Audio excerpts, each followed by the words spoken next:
चलते हैं फटाफट शरद के पास 9 के नॉर्थ में लेने को लेके।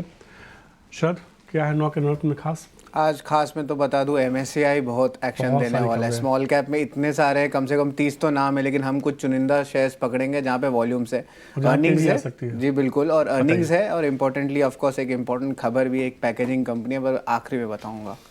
सबसे पहला है कोल इंडिया। यहाँ पे तीसरी तिमाही के नतीजे बहुत स्ट्रॉन्ग आए हैं और वो मार्जिन को भी बीट किया गया एक्सपेक्टेशंस को, और इम्पोर्टेंटली जो ई ऑक्शन रियलाइजेशन होती है सीक्वेंशियली 17% बढ़ा है।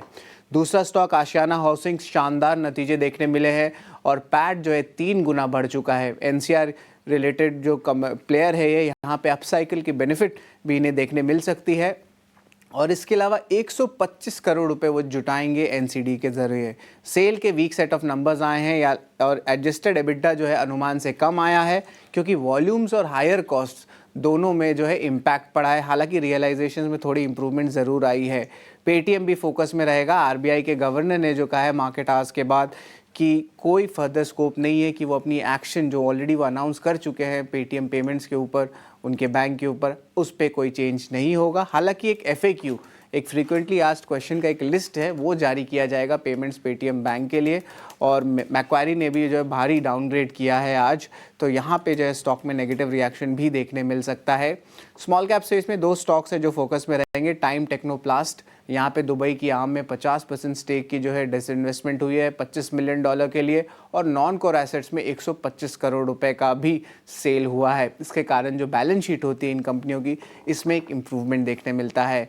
IG पेट्रोकेमिकल्स हमारा 6th स्टॉक रहेगा, जहाँ पे महाराष्ट्र में जो है उन्होंने अपनी फैसिलिटी जो केमिकल की है उसको कमेंस कर दिया प्रोडक्शन, और ये एक बड़ी मात्रा में कैपेसिटी वाली इंपॉर्टेंट प्रोडक्ट है, तो स्टॉक में पॉजिटिव रिएक्शन देखने मिल सकता है।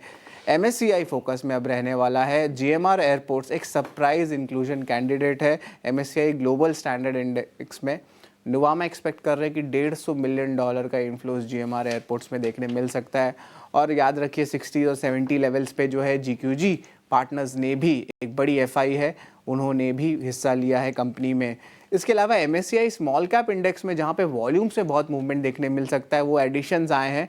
5 ऐसे नाम है जहाँ पे वॉल्यूम्स में आज मूवमेंट देखने मिल सकता है। वो है Netweb Tech, Dhanuka Agritech, Ethos, Healthcare Global और जुपिटर लाइफलाइन।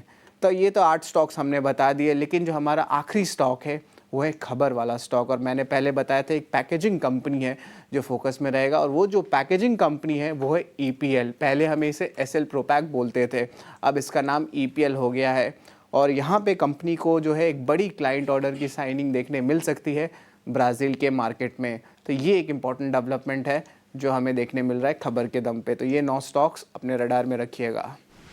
ये 9 स्टॉक्स है जिसपे कि आपको नज़र बना कर रखनी चाहिए, और सीधे तौर पे जो इन 9 शेयरों में आज सबसे ज़्यादा कह सकते हैं कि हलचल देखने को मिला। हालांकि जो लिस्ट बताए हैं सीधे, उसमें जो है कई सारे स्टॉक्स ऐसे हैं MSCI इंडेक्स के, तो ये लिस्ट 9 से ज़्यादा होती हुई दिख रही है। इसमें GMR एयरपोर्ट्स देखिए सरप्राइज के तौर पे सीधे तौर पे हमने देखा कि MSCI ग्लोबल स्टैंडर्ड इंडेक्स में शामिल हुआ है। वैशाली, GMR एयरपोर्ट्स को लेकर क्या राय होगी आपकी? So GMR मेरा व्यू पॉजिटिव है, बिकॉज आप देखेंगे कि in spite of all the market choppiness, ये स्टॉक ठीक ठाक ही है, इतना कुछ करेक्शन आया नहीं है। सो लॉन्ग टर्म के नजरिए से भी देखेंगे तो अभी कल हमने देखा कि it has closed at around 88 levels only, 89 कहाँ पे, 88 89 पे। तो मेरा टारगेट यहाँ पे 100 है, और 83 का सपोर्ट रहेगा। 83 के स्टॉपलस के साथ यहाँ मजबूती देखने को मिल सकती है। प्री ओपन में करीब 4.5% की मजबूती देखने को मिली है। एक शेयर देखिए किरण, सीधे तौर पे धानुका एग्रीटेक, इस शेयर में हमने एक बड़ी रैली देखी बीते कुछ सत्रों से। दबाव ये इस शेयर में जो है ना